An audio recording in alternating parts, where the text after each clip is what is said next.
Мястэчка Друя, Браслаўскі раён, Віцебская вобласць, Рэспубліка Беларусь.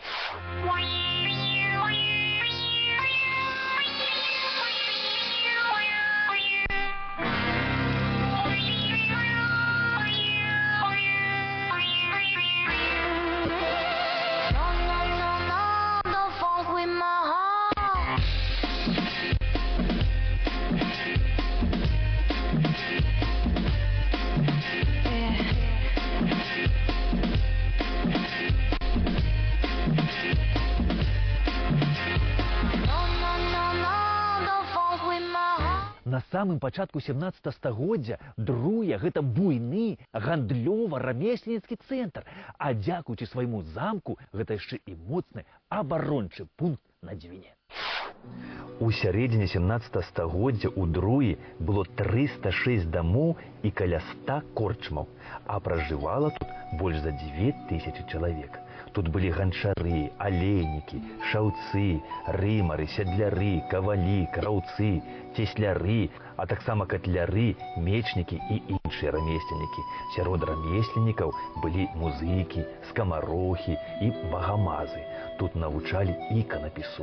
Адсюль, дарэчы, паходзіць друйскае Евангелие, адзін з шэдэўраў беларускай рукапіснай кнігі. Вось уявіце, што тут у Друі было каля 20 храмаў. Кажуць, вельмі прыгожы быў кляштарны комплекс дамініканцаў. Ён складаўся з касцёла двухвежавага, з жылых памяшканняў, агароджы з брамаю, вялізнай званіцы. Архітэктарам быў Антоні Парака, італьянец.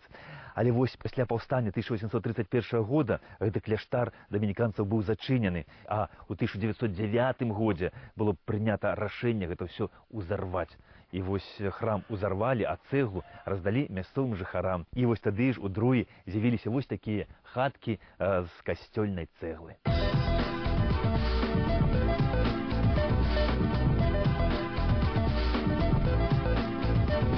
Той друйскі кляштар дамініканцаў, панове, з касцёлам стаяў якраз вось тут, на гэтай гары, побач з уніяцкім храмам. Гэта вось рэшткі уніяцкай царквы святых апосталаў Пятра і Паўла. Яна была ўзарвана недзе разам з касцёлам на пачатку 20 стагоддзя.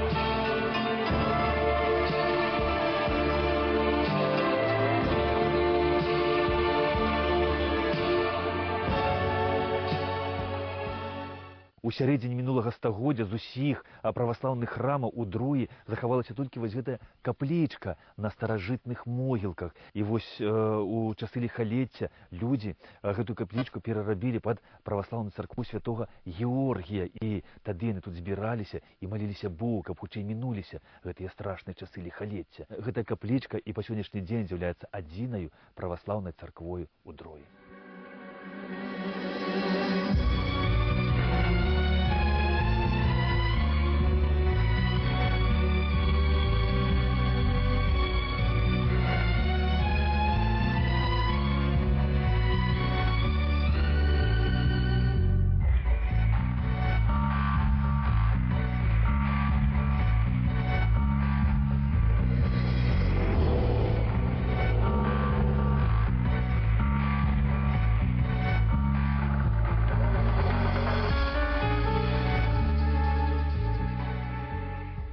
Калісьці, панове, у Друі была самая велічная сінагога ва ўсім вялікім княстве літоўскім. Але вось сінагога гэта не захавалася, але захавалася вось гэта маленькая сінагога, якая выкарыстоўвалі яшчэ і яўрэйскую школу. І вось у гэтую школу, панства, хадзіла тут жонка рэвалюцыянера Зіноўева Ліліна, а таксама у гэтай школе вучыўся і знакаміты ізраільскі пісьменнік-сатырык, імем якога названы вуліцы ў Нью-Йорку і Тель-Авіве Алтер Друянов.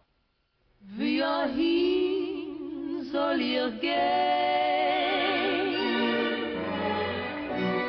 Verkennend voor mij. Waarheen zal je gaan? Als verschlossen jeder Tier. Is die Welt groß genug, nur vor mir sein kein Plein. Wie ein Blick ist zurück, ist gestärkt jeder Blick, wie hin soll ich gehen, dort dahin.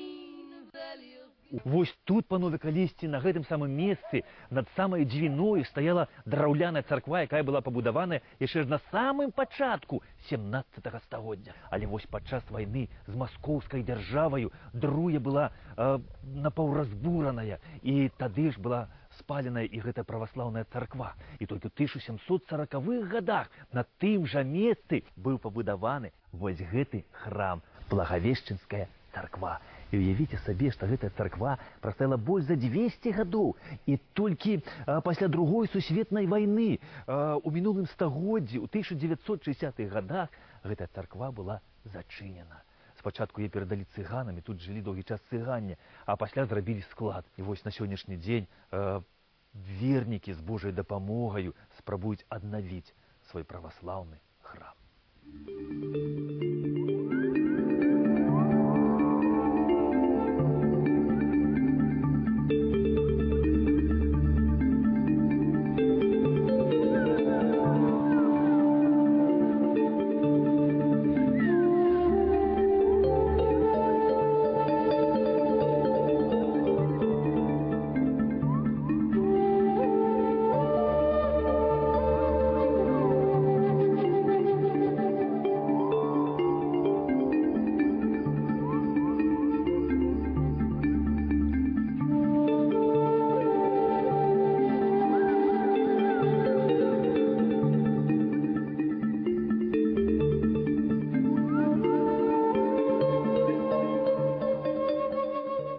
Другі, панове, неяк дзівам захаваўся сведка шматлікіх гістарычных падзей. Гэта вось гэты касцёл Святой Троіцы і кляштар бернардынцаў. Вось гэты касцёл бачыў і тут войны з Масквою, і войны са шведамі, з французамі, з немцамі. Пабудаваны ён быў яшчэ аж у 1644 годзе сынам славутага канцлера Льва Сапегі Казімірам Сапегаю. І вось гэты весь комплекс, ён лічыцца першым культавым мураваным збудаваннем на ўсёй Браслаўшчыне, а выкананы ён у стылі барока.